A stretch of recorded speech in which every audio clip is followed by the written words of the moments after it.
make it seem inevitable. We've shown that with this campaign, and ultimately we're seeing that our vision to tax the top 1% of New Yorkers, these are New Yorkers who make $1 million a year or more, and our proposal is to just tax them by 2% additional, is something that has broad support and will continue to increase that support over the next few months and years. So you think you're going to be able to twist Governor Hochul's arm and get her to support raising taxes? I mean, what about the fact that she says she's concerned New Yorkers might leave? They might go to Florida. I think it's time for a leadership that doesn't twist arms, but rather builds partnership. And I'm looking forward to having that with the governor, because ultimately my policies, my vision, it's driven by an assessment of what's actually happening. The Fiscal Policy Institute found that the top 1% of New Yorkers leave at 1/4 the rate of other income groups. And when they do leave, it's actually to other states considered high tax, New Jersey, California. So it's not fiscal policy, it's quality of life. And ultimately, the reason I want to increase these taxes on the top 1%, the most profitable corporations, is to increase quality of life for everyone, including those who are going to be taxed. Here's how the Washington Post editorial board wrote about your proposals. They say a massive minimum wage would depress low-skilled employment. His rent freeze would reduce the housing supply and decrease its quality. Cutting bus fares would leave a transit funding hole that, unless somehow filled, would erode service.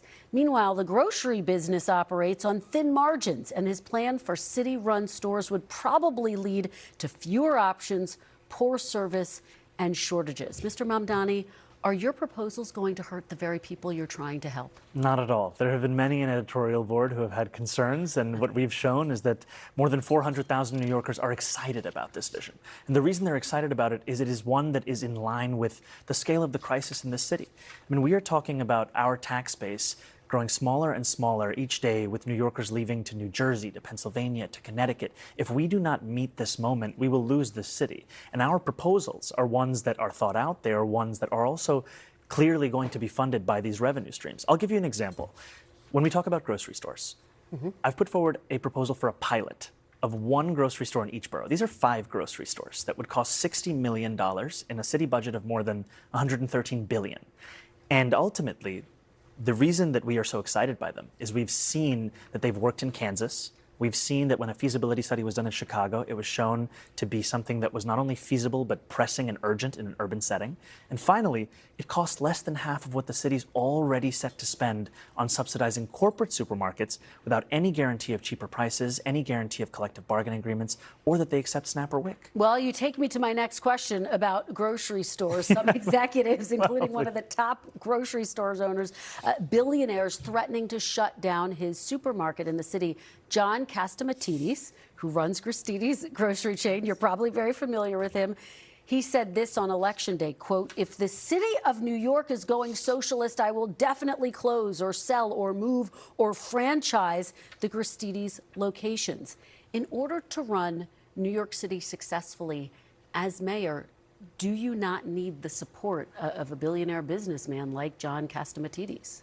I don't know if I need his support specifically, but I want to make clear that my vision for this city is a vision for every single New Yorker, including business leaders across the city. And the reason I say that is that my proposals, even the ones to increase the top corporate tax rate of New York to match that of New Jersey, are ones that would also benefit those business leaders. Because when I have conversations with them, what I also hear is just how expensive this city is preventing them from attracting and retaining the talent they need to grow their business. And ultimately, I'm looking forward to having those meetings, having those sit-downs to make clear why this vision would benefit all. We went on your website and realized there's a policy proposal that says your plan, and I'm going to quote it for folks, is to shift the tax burden from overtaxed homeowners in the outer boroughs to more expensive homes in richer and whiter neighborhoods. Explain why you are bringing race into your tax proposal.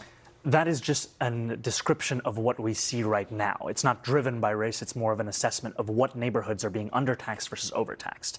We've seen time and again that this is a property tax system that is inequitable. It's one that actually Eric Adams ran on, saying that he would change in the first 100 days. He's since sought to defend it and lost at every juncture in court. And I understand you're saying we're simply describing the types of neighborhoods that would see these increase in taxes, and yet by invoking race, do you run the risk of potentially alienating key constituents? I think I'm just naming things as they are. And ultimately, my the thing that motivates me in this is to create a system of fairness. It is not to work backwards from a racial assessment of neighborhoods or our city. Rather, it's to ensure that we actually have an equal playing field. And right now, what we see with the property tax system is one that is overtaxing a number of New Yorkers and undertaxing others, and an inability of political will to resolve that. So no plans to change that language on your website? The focus here is to actually ensure a fair property tax system, and that the use of that language is just an assessment of the neighborhood. All right. You are a self-described democratic socialist. Do you think that billionaires have a right to exist? I don't think that we should have billionaires because, frankly, it is so much money in a moment of such inequality. And ultimately, what we need more of is equality across our city and across our state and across our country. And I look forward to work with everyone, including billionaires, to make a city that is fairer for all of them. Well, let me ask you about what Donald Trump, the president of the United States, has had to say. He's had a lot to say about your campaign. He called you a communist. Because he's the president, I want to give you a chance to respond directly to him. How do you respond? Are you a communist? No, I am not. And I have already had to start to get used to the fact that the president will talk about how I look, how I sound, where I'm from, who I am, ultimately because he wants to distract from what I'm fighting for. And I'm fighting for the very working people that he ran a campaign to empower, that he has since then betrayed.